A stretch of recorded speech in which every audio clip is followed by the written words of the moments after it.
চলো বন্ধুরা, আজকে তোমাদের নিয়ে যাব মহারাষ্ট্রের আহমেদনগর জেলায় অবস্থিত বিশ্বের সবচেয়ে বড় শনি মন্দির শনি সিংগানাপুরে।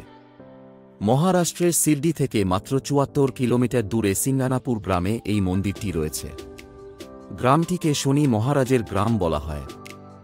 মন্দিরটি অপূর্ব সুন্দর ও অনেকটা এলাকা জুড়ে রয়েছে। এত বড় শনি মন্দির আমি আমার জীবনে এই প্রথমবার দেখলাম। যাদের রাশিফলে শনির ৭.৭ এবং ঢাইয়া চলছে, তারা এই মন্দিরে এসে পুজো দিলে তাদের সব বাধা বিপত্তি দূর হয়। এখানে শনিদেবকে তিলের তেল অর্পণ করা হয়।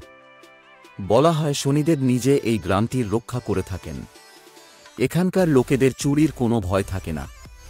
শনিদেবের কুদৃষ্টির প্রকোপ থেকে বাঁচতে এখানে লোক চুরি বা অন্যান্য কুকর্ম থেকে দূরে থাকেন। তাই এখানকার লোক নির্ভয়ে রাতে ঘরের দরজা খুলে ঘুমাতে পারেন। শনি অমাবস্যা ও আষাঢ়ী একাদশীতে সিংগানাপুর মন্দিরে প্রচুর ভক্ত সমাগম হয়।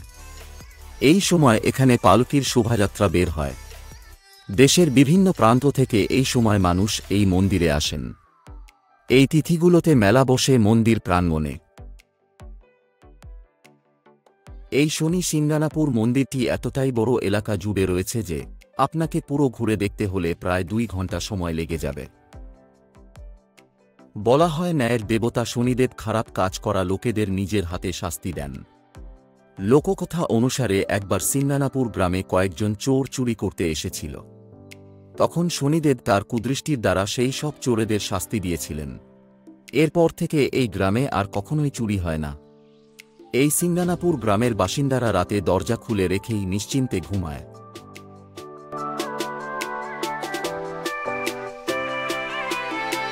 এখানে শনিদেবের আরাধনা কালো পাথরের উপর তিলের তেল ঢেলে করা হয়। বলা হয় এই শিলাটি মাটির নিচ থেকে নিজেই প্রকট হয়েছে।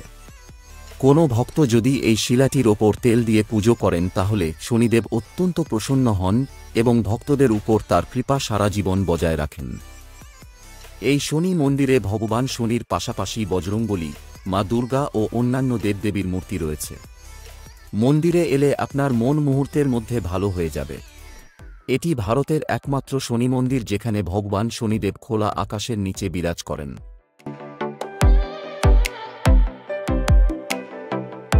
বন্ধুরা, ভিডিওটিও তাহলে এখানেই শেষ করছি। তোমরা সবাই ভালো থেকো, সুস্থ থেকো, সাবধানে থেকো। আর ভিডিওটি কেমন লাগলো কমেন্ট করে জানিও। ভালো লাগলে একটা লাইক করে দিও এবং ভিডিওটি শেয়ার করে দিও। ধন্যবাদ।